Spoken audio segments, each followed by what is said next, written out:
Anklena herela ala kanshi herela. Né Dr Sadio Maïgaye, Coalition citoyenne pour la refondation et la souveraineté au président do. Et yaninganga kuma damne mbe foli damado lase.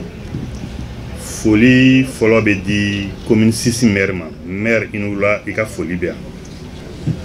Nanye maire fo ambe dugutigila kaw fo. Nanye dugutigila kaw fo ambe almami fo. Ulu munu ya njatigi ni quartier nkono.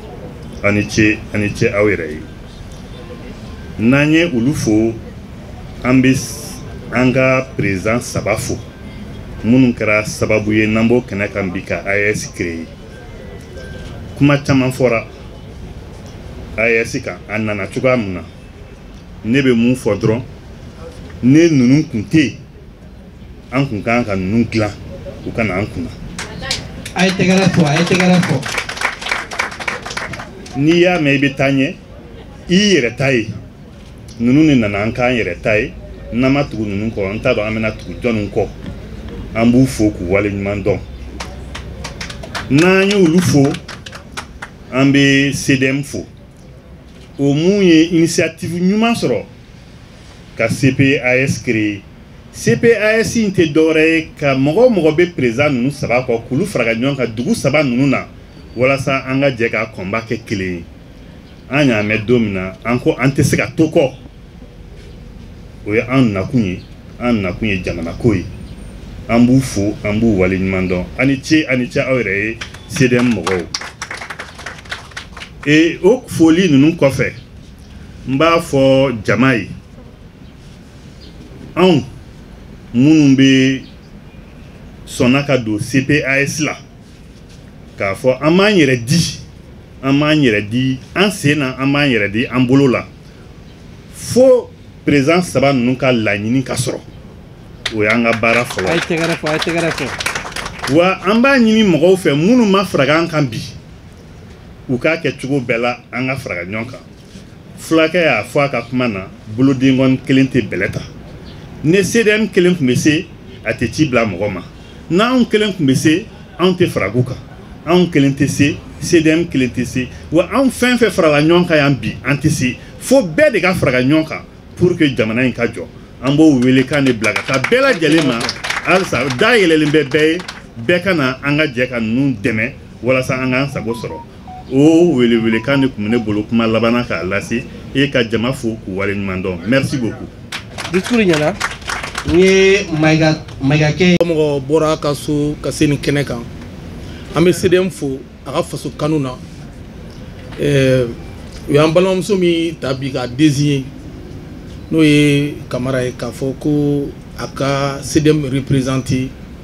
AES ko la amba do courage bala il y a longtemps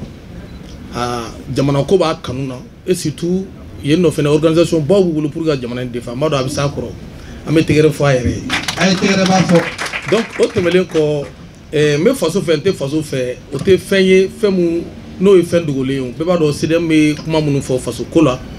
faso jokanedu ko se na ni ala je Burkina tumbe ya Niger tumbe ya an malion yere fene anison dalen bayu kumbe ya o kera CCB la bela jele on yi akuye jumeri maldew be se ka ke client to muna ka fara Burkina be o kan ka fara Nigerian kan ni ala je anga jilmuso bora ka fo sisa ni jamana be kili ni tara to be faranga ni be Senegal law ni be Côte d'Ivoire na nbe na fara yesiga ala buke ambe mun kono doro ko baga bu fene kan doni am se ka fo anga chemunu bora no e anga general Baye no e Assimi Goïta ama fo ni kenen kan ambe Ibrahim fo no e capitaine Burkina ambe general Chani fo Niger nunu be kombi ala de uchi ama parce que ante fantan jamana mais ni e to wuga calcul la mais wa fo Niger de ko derrière bela ko alu taw ko vendre o Niger de be ko mo be be ko abo ga sanu no ga ira no mu shwe ga tanai est-ce que dîner ni ne pas est-ce que dîner rebu là dîner tout là parce que ni dîner bilani ko mo fantan il m'a ga fin taw Mali flé ko sa ina Mali sanu digan joli mine amega muneke bi wari papier di sanu ni jamani pétrole ni uranium ni lithium bambulo di an wari ala je dugo da a y'o de bɔ k'a d'i ma k'i k'i yɛrɛ balo n'o ye k'o de y'i ka jamana sɔrɔ ye o de b'anw bolo yan. a ye tɛgɛrɛ fɔ. anw jamana 3 in n'an y'a fara ɲɔgɔn kan anw de bɛ kɛ puissance ye Afrique bɛɛ bɛ fara an kan yan wa u bɛ tila k'an ɲini koyi. ni an y'a lamɛn kɔsɛbɛ an ka général Sadio Kamara a ko Mali tɛ fantan jamana ye ko se bɛ Mali ye k'u bɛ tila ka na nafolo ɲini na an fɛ yan u nana kɛ o mais u y'a kɛ ni bandiya de ye o sinon u nana ɲini ka bɔ k'an ka sanu dingɛw minɛ k'a fɔ ko fɛn t'an bolo aw bɛ taa ni sanu ye anw tɛ se k'a contrôler contrôle fan o fan farafin maliyɛn tun tɛ yen a bɛɛ y'u yɛrɛ ka mɔgɔ ye donc n'a fɔra ko AES bi n'i y'a mɛn ko jamana c'est puissance économique aujourd'hui an ka jamana 3 in problème 3 de bɛ an da la o min kɛlen don k'an confronter a problème fɔlɔ o ye sécurité ye filanan o ye politique ye sabanan o ye économie ye donc n'an sera k'an ka économie stabiliser sisan a banna o kuranko min filɛ an da la nin ye AES jamana 3 in bɛɛ don a digira maliyɛnw na dɔɔni mais maliyɛnw y'a faamu k'a dɔn k'a fɔ peut-être kuran bɛna kɛ 5 ou bien 10 ans on ne sait pas peut-être n'i y'a ye président banna k'a di Irisiw ma ka ban k'a di Chinois ma ko jamana yɛrɛ bɛ kuranko ɲɛnabɔ c'est parce qu'il veut k'a ka lafiya di an ma donc o bɛ cogo min na Niger ye mun kɛ o don na a ye ciment kɛ 51 a ye carburant kɛ mun ye o ye tonne de ye a ye carburant kɛ joli ye 80 n b'a yɛrɛ la k'anw t'o kɛ n'i y'a ye bi an ma se ka Tesawa nin minɛ jamana tɔw nana fara an kan k'an minɛ an bɛ k'a minɛ mun de kama c'est pour que an ka hɛrɛ de don mɔgɔ yɛrɛ b'a dɔn pétrole dingɛ de bɛ n'u bɛ k'o bɔ a k'an bali ka taga donc déjà an dalen don an ka autorité ninnu 3 la wa an b'a dɔn fɛnɛ u b'an bɔ nin gɛlɛya kɔnɔ n'aw dalen d'u la k'a fɔ ninnu bɛ se k'an bɔ a ye tɛgɛrɛ fɔ parce que an b'a fɔ pourquoi an ɲɛ b'a la an bɛ ka nin kɛ bi an ka nin sɔrɔdasi ninnu ɲɛ b'an na direct parce que CEDEAO tɛ foyi kɛ ni famaw t'a kalama parce que kolankolon tɛ qui parle de défense parle de l'armée maa si tɛ se ka jamana défendre ni armée tɛ dɛ wa an population de bɛ armée dafa dɛ renseignement c'est nous le peuple de bɛ se ka renseignement di o de y'a to o don na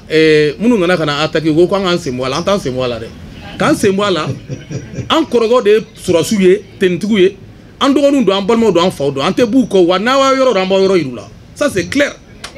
n'a y'u ye yɔrɔ yira a y'u yira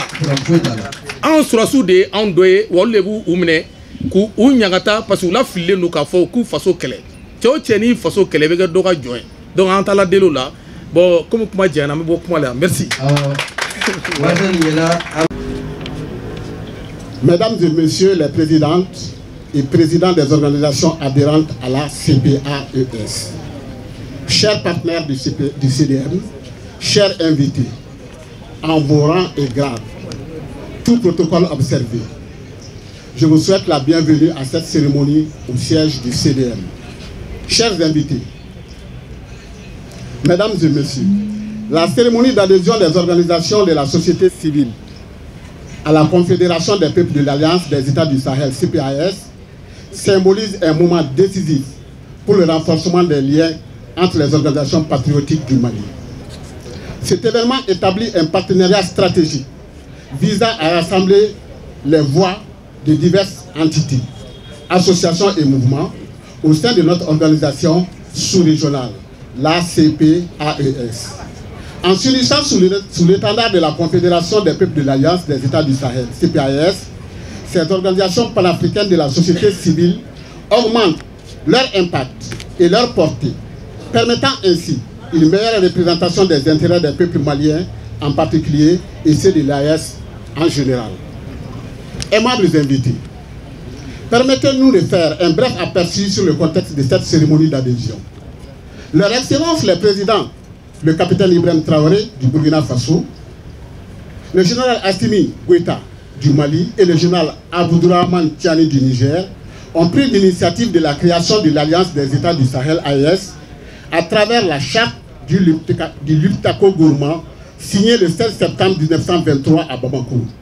devenue la Confédération de l'Alliance des États du Sahel, dont le traité est signé lors du premier contact sommet des chefs de l'État à Niamey le 6 juillet 2024.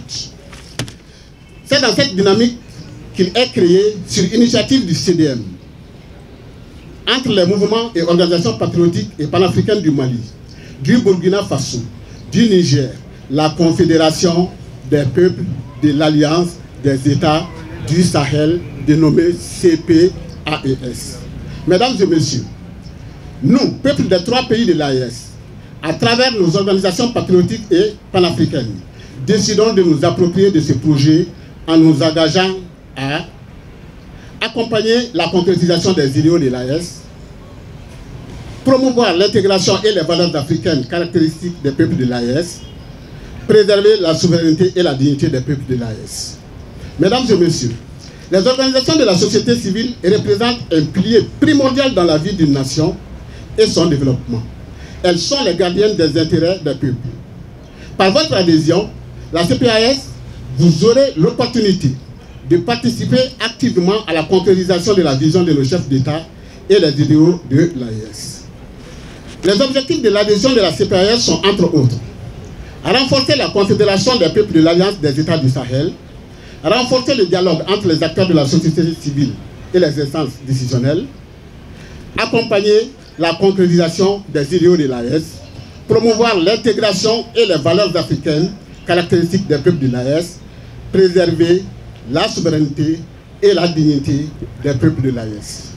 Mesdames et messieurs, la CPAS s'engage à promouvoir la solidarité entre les États membres et à soutenir les initiatives prises par nos plus hautes autorités visant à améliorer la qualité de vie des populations. Cet engagement se matérialise par des programmes de sensibilisation et d'information pour la concrétisation des idéaux de l'AES. Nous appelons toutes les organisations de la société civile, à s'unir et à rejoindre la Confédération des peuples de l'Alliance des États du Sahel, CPAS, dans cette nouvelle dynamique enclenchée par les autorités.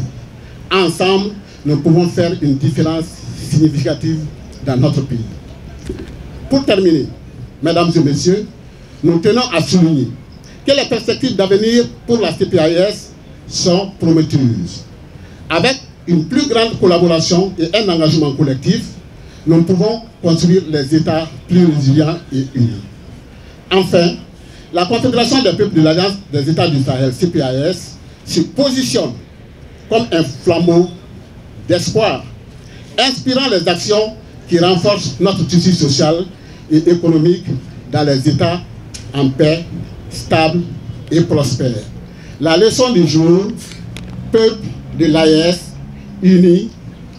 et solidaires, nous vaincrons. Nous vous remercions de votre aimable attention. Merci beaucoup, le grand président, M. Damele. Merci beaucoup. Daraga Bikore. Nous avons vu 17 ans. Abel et voilà. Ok. Adjaraï, félicitations pour le discours. Au bon coup, la grand-mère, on a signature café. Ala ka wula hɛrɛ da bɛɛ lajɛlen ma. Commune 6 maire ba n'o ye Boubacar Keita ye o tɔgɔ la ani commune 6 conseiller 45 bɛɛ lajɛlen tɔgɔ la ani ne yɛrɛ Adama Traoré tɔgɔ la an bɛ nabaga bɛɛ lajɛlen fo. Vraiment an bɛ bɛɛ fo ka bɛɛ waleɲuman dɔn. Min ma aw setɔ sɔrɔ yan o kana na aw segintɔ sɔrɔ. Vraiment ka duwawu n'al n'an sira an tɛna dɔwɛrɛ kɛ duwawu don kɔ ani tanuni n'o ye AEC peuple foli ni duwawu don ye AEC tɔndon ye nka monsieur le maire ko ni n sera ko nin kɛnɛ in ka n ka foli kɛrɛnkɛrɛnnen na se mɔgɔ dɔw ma o ye mɔgɔ jumɛn ye ko bamanankan na u b'a fɔ ko ni ɲɔgɔn donibaga t'a tɛ ɲubaga ɲuman de b'i la an bɛ kɛnɛ min ka yan mɔgɔ min kɛra sababu minnu kɛra sababu ye ka a kɛnɛ sigi n'o ye CDM mɔgɔ ye ko ka foli kɛrɛnkɛrɛnnenya d'u ma sɛgɛnbaliw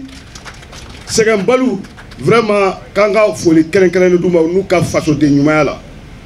parce que n'i y'a mɛn ɲɔgɔn doniba t'a la tɛ ɲubaga ɲuman de b'i la cɛw ni muso minnu y'u ni di ko fɔ AES u ka AES danbe d'a ma u ma dɔwɛrɛ ɲini an fɛ u kanu ni kɛr kɔ a ko ma internaute b'a fɔ cogoya min na ko kɛr donc ka u kanu ni dusukun ye ka u bilasira n'an dusukun ye ka an bolo di ɲɔgɔn ma ka ɲɔgɔn sen ta dabila AES jamanadenw an bɛɛ ka ɲɔgɔn bolo minɛ an ka kɛr di ni cɛba ni musoba minnu b'a fɛ ka AES seyɔrɔ la an ma sigi ka ɲɛdan kura di AES ma vraiment an k'an cɛsiri o la fɛn wɛrɛ ma ɲini an fɛ i n'a fɔ internaute y'a fɔ cogoya min na ko kɛri an ma kalan kosɛbɛ ko kɛri donc an ŋaniya ɲuman na an k'an bolo di ɲɔgɔn ma ka ɲɔgɔn sen ta dabila k'an bolo di ɲɔgɔn ma ka ninnu kanu ni kanubagaya ye k'aw dɛmɛ n'an se ye ni an se n'an dɔgɔ ye walasa u b'a fɛ ka ɲɛdan kura min di AES jamanaw ma u fanga bɛ se o la cogoya min na n tɛna kuma janya n bɛ bɛɛ fo ka bɛɛ waleɲuman dɔn min m'a natɔ sɔrɔ o kana n'an segintɔ sɔrɔ ala ka barika don AES la merci. a diyara n ye monsieur le maire i ni ce ni baraji i n'i ka jamana jɔ bi an bɛ kɛnɛ min kan an y'a fɔ bɛɛ ye organisation la société. SEDEM bolo SEDEM ko k'a ka foli bɛ aw ye aw ka fasoden ɲumanya ani aw ye danaya min ta ka da SEDEM kan. SEDEM ye jɛkulu ye jɛkulu min sigilen don kɛrɛnkɛrɛnnenya la k'a b'an ka bolomasiri tabaw de kɔkɔrɔ don o de hakilinan kɔnɔ SEDEM ko faso ko un peuple un but une foi fasoden kelen laɲini kelen dusukun kelen o min fɔlen don k'ale bɛ n'o de kɛ lawaleya o de hokumu kɔnɔ SEDEM ko ni i y'i ka bugu tasuma faga ni ta bɛ i kɛrɛfɛmɔgɔ ka bugu la i ma tila o hakilinan de kɔnɔ SEDEM président y'i miiri k'an lasigi k'an ka na CPAS sigi barisa ni Mali sumana Mali golomasiri tabaw ye se sɔrɔ juguw kan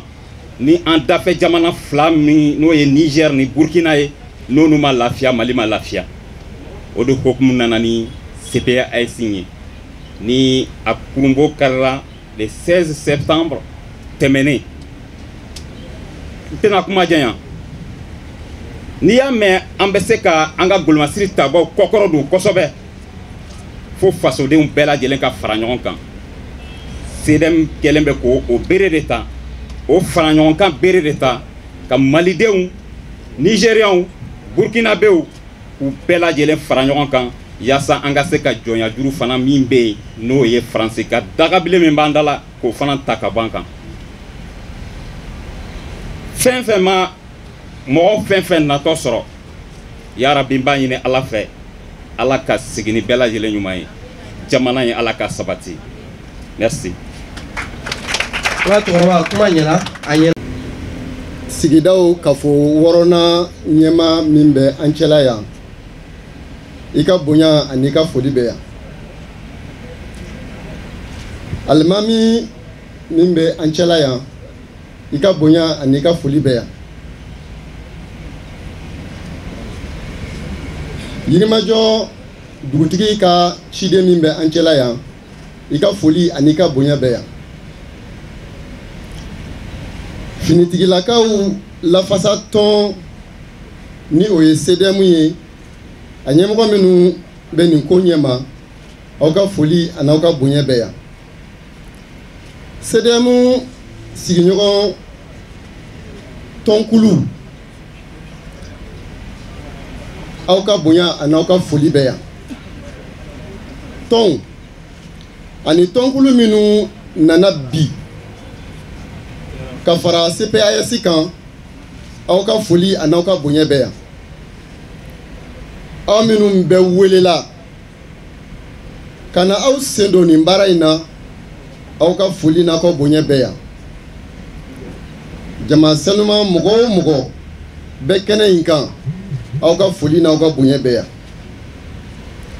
ne tɔgɔ ye Samu Samuel Kɔnɛ faseri ani kunnafoni ɲɛnabɔkulu min bɛ CPAS kɔnɔ n ye o ɲɛmaa ye yamaruya dira n ma ka dɔɔni fɔ CPAS kan n y'a ŋaniya k'a fɔ todunkan na bamanankan ma nɔgɔn ne ye bɔ ye ni fili min yera n ka kuma kɔnɔ n bɛ hakɛto ɲini lamɛnbaa jama fɛ anw Burkina Faso Niger Mali jamanadenw faralen ɲɔgɔn kan Saheli jamanaw ka fara ɲɔgɔn kan kulu kɔnɔ min bɛ wele Confédération de l'AES. Anw danganiyalen don a kan ko jɔyɔrɔba bɛ an na an ka jamanaw ka yɛrɛma hɔrɔnya ani jamanadenw ka ɲɛnɛmaya hakɛw ɲinili kɛlɛ la. Anw danganiyalen don a kan ko diɲɛ jamanaw ni ɲɔgɔn cɛ jɛɲɔgɔnya kan ka sigi ɲɔgɔn gasi sigi de kan k'a sɔrɔ maa si min sen don jamana wɛrɛ koɲɛw la. Anw danganiyalen don a kan ko farafin bɛɛ kan ka fara ɲɔgɔn kan ka binkani kɛlɛ min bɛ wele impérialisme n'a sinsinnen bɛ jatigɛwale jugu kɛ bolofɛn daraki ani kibaruya jugu carili la diɲɛ kɔnɔ. Wa impérialisme ka laɲini tɛ dɔwɛrɛ ye ka jamana nafolomanfɛnw suɲɛ ani ka an ka jamanadenw lajaba. O kɛlɛ de hukumu kɔnɔ fasoden ɲuman finitigilakaw ɲɛmɔgɔ dɔw bɔra ni jagɛlɛya ye ka binkani kɛ kulu ni o ye impérialisme ye. U dɛmɛbaa minnu tun bɛ an ka jamanaw ɲɛmɔgɔya la k'olu gɛn ka bɔ Burkina Faso, Mali ani Niger ɲɛmɔgɔya la. Anw Burkina Faso, Mali ani Niger jamanadenw ka danaya b'u kan ani an b'an yɛrɛ ye u ka o fasoden ɲumanya baara in na. N bɛ segin a kan. Anw Burkina Faso, Mali ani Niger jamanadenw ka danaya b'u kan ani an b'an yɛrɛ ye u ka o fasoden ɲumanya baara in na. N bɛ segin a kan siɲɛ sabanan. Anw Burkina Faso, Mali ani Niger jamanadenw ka danaya b'u kan ani an b'an yɛrɛ ye u ka o fasoden ɲumanya baara in na. Jamanadenw ka bonya ani u ka dɛmɛ bɛɛ Burkina Faso jamana kantigi ye ni o ye capitaine Ibrahim Traoré an bɛ min wele ko Ibe. Jamanadenw ka bonya ani u ka dɛmɛ bɛɛ Mali jamana kantigi ani Saheli jamana ka fara ɲɔgɔn kan kuluba kantigi ni o ye général d'armée Assimi Goïta ye ni an b'o wele Aso. Jamanadenw ka bonya ani dɛmɛ bɛɛ bɛ Niger jamana kantigi ye ni o ye général de brigade Abdraman Chani ye. Olu minnu jɛra ka Saheli jamana ka fara ɲɔgɔn kan don ba la gafe kɔnɔ min bɛ wele charte de Liptako Gourma n'a tɛgɛnɔ bilara Bamako septembre tile 16 san 2023. O fara ɲɔgɔn kan min latigɛra Saheli jamana kantigiw fɛ kun tɛ dɔwɛrɛ ye ka jɛ ka an ka finitigilakaw fanga fara ɲɔgɔn kan k'an ka jamanaw lakana ani ka jatigɛ wale jugukɛlaw kɛlɛ sira u na sira bɛɛ lajɛlen fɛ k'an kan kɛ kelen ye ani ka yɛrɛma hɔrɔnya lafasali kɛlɛ kɛ ani diɲɛ jamanaw ni ɲɔgɔn cɛ k'o jɛɲɔgɔnya sinsin gasi sigi kɔnɔ ka kɛ ni diɲɛ taabolo kura ye ka Saheli jamanadenw kala ɲɔgɔn na ani ka u ka ɲɛnɛmaya hakɛw lakana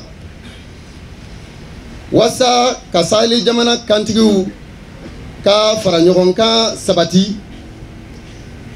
Jamana kantigiw y'a latigɛ ka kulu sigi min bɛ wele Confédération de l'AES n'a tɛgɛnɔ bilara Niamey juillet kalo tile 6 san 2024 wasa k'u jɔyɔrɔ fa jamana kantigiw ka hakilinaw an'u ka miirina waleyali la. Burkina Faso, Mali ani Niger fasoden ɲumanya jɛkulu ani fasoden minnu sigilen bɛ sigiyɔrɔ bɛnna tunga ma olu y'u bolo di ɲɔgɔn ma ka kulu sigi min bɛ wele confédération des peuples de l'AES dakuru ɲɛ kelen na n'an b'a wele CPAES a sigili lajɛba kɛra Bamakɔ septembre kalo tɛmɛnen tile 16 san 2024 CPAES ye Burkina Faso Mali ani Niger jamanadenw ka kalaɲɔgɔnya tɔnba de ye an ka laɲini tɛ dɔwɛrɛ ye k'an fanga fara ɲɔgɔn kan ka fara an ka jamana kantigiw kan ka gɛlɛya sifa bɛɛ lajɛlen kɛlɛ ani ka siniɲɛsigi ɲuman dilan CPAES ye ko kuntalajan ye sabu a daminɛna a mɛnna dɔɔni min hakilina taara CDM fɛ ni o ye finitigilakaw lafasatɔn ye wa a sugantira fana memorandum tɛgɛnɔbila tɔnw fɛ ka kɛ ni kulu in kalifatigi ye ni an b'a fɔ o ma ko dépositaire CPAES sigilen bɛ gafe belebeleba 2 kan ni o ye memorandum ani charte de valeur ye règlement intérieur min b'a la ka dilan n'a ma ban fɔlɔ o bɛ nin gafeba 2 ladafa CPAES ɲɛmɔgɔya baara kulu min bɛ wele conseil CPAES olu ye mɔgɔ 15 ye baarakɛ jɛkulu 15 bɛ na sigi AES jamana kelen-kelen bɛɛ kɔnɔ coordination nationale ka yamaruya kɔnɔ CPAES kɔnɔ ani CPAES tɔgɔ la hakilinaw bɛ ta baara bɛ kalifa mɔgɔ la ni yamaruya bɛnkan ye an bɛ min wele ko consensus CPAES labɛnnen don ka jɛn ni yɛlɛmaw ye a taabolo la ani a bɛ sɔn jɛɲɔgɔnyaw ma adamadenya farafina tabiyaw ani jamanadenw ka hakɛw labatoli kɔnɔ jɛkulu ni tɔn minnu bɛ don CPAES la bi an b'aw fo an dalen b'a la ko k'a ta bi ma aw bɛ na aw cɛsiri an ka nin fara ɲɔgɔn kan kulu baaraw la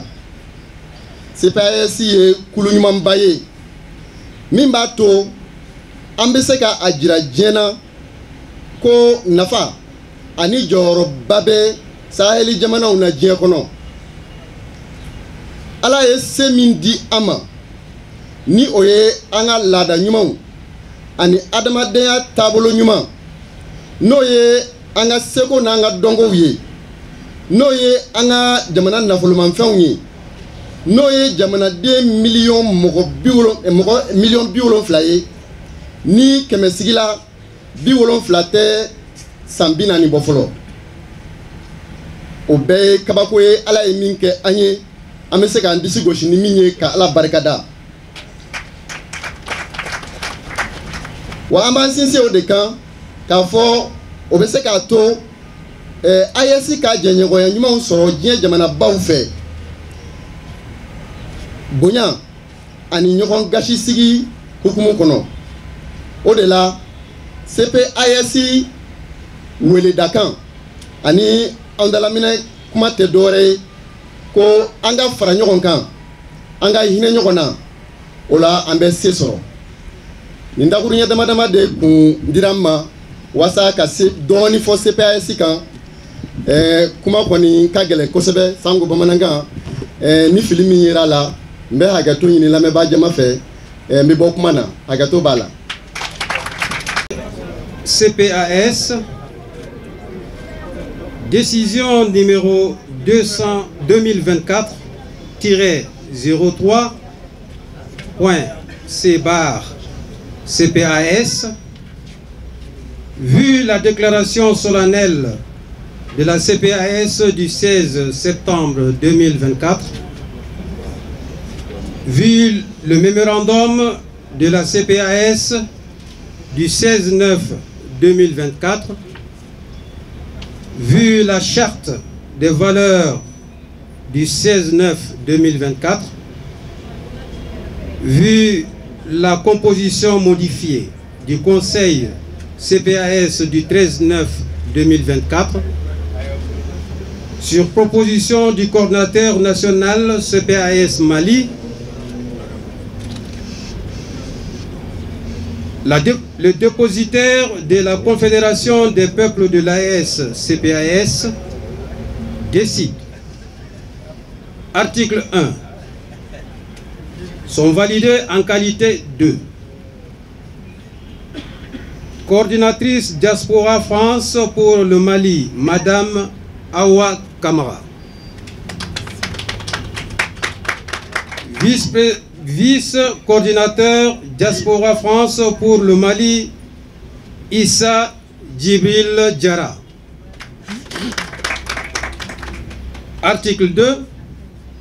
Cette décision qui prend effet à partir de sa signature est publiée et diffusée partout où besoin sera. Bamako, le 23 septembre 2024. Je vous remercie. Monsieur Konate. Et dana min taraka daneka. Je ne m'onya dana la sema nga foli bouye. Comme on y veut cocoquet, il y a quelqu'un il y a qui dîne ni nganyala wala atebi maliko kela ambala ka santamanye ka foko ne ma ni ma foko me nyani ni nga bare me ka taka ja o reconnaissance de o ne da maliko la ka foko bara kela o du de be reconnu ka o magerola o ka se kana barake me ala deli akake mo waro fene mon be bitin kono polite na janya amuno betungana anga malikanu bara amba ke jamana kono dewndi kama ani olu celala am mana lafia nolu ma lafia on ma lafia parce que ko ye yandi ambe fe yandi kata nyefe ambe ore barawke ambe kelo kelela ye injustice bala corruption bala ana nyona chama ko chama be ka ke olu la bi anga foli be anga jamana nyemo yoro la no ye général des armées Assimi Goïta, président de la transition. Anga foli be en nord anga volonté minye ayata anga vision abasraka donc au de la fena ka soutien ba rola au de côté ni ala yake aye confédération des peuples bla en place anga la ini kama ajaranyi sidem kana ota ko piloter anya bala be ka ke chugumina vraiment oye anjigi oye an hakili sigi ka foko ni ko be ta rojan ne be minyi na obefe oye do wi anga do ke mali aga do ke ne rei parce que ne be yoro mina ore baraka gelena be ko ni be boyende an kele baga be boyende mali anyuma umbe no mali on yere fene be monu ma familiali ke ne manata ala ka familiali di amu bema anga se ka barenge kanye mbe kuma bok mala mbe baraka nyon be fu bi nienye anno bi mo de be no ne kelente mo be ko ka ani munu ya damine fo na se bi ma mbe baraka nyon be fu ntese ka to foli ke ngana yine doko me o be foli be ha o be be ne nganyala mbe ya fayini ke be fe merci.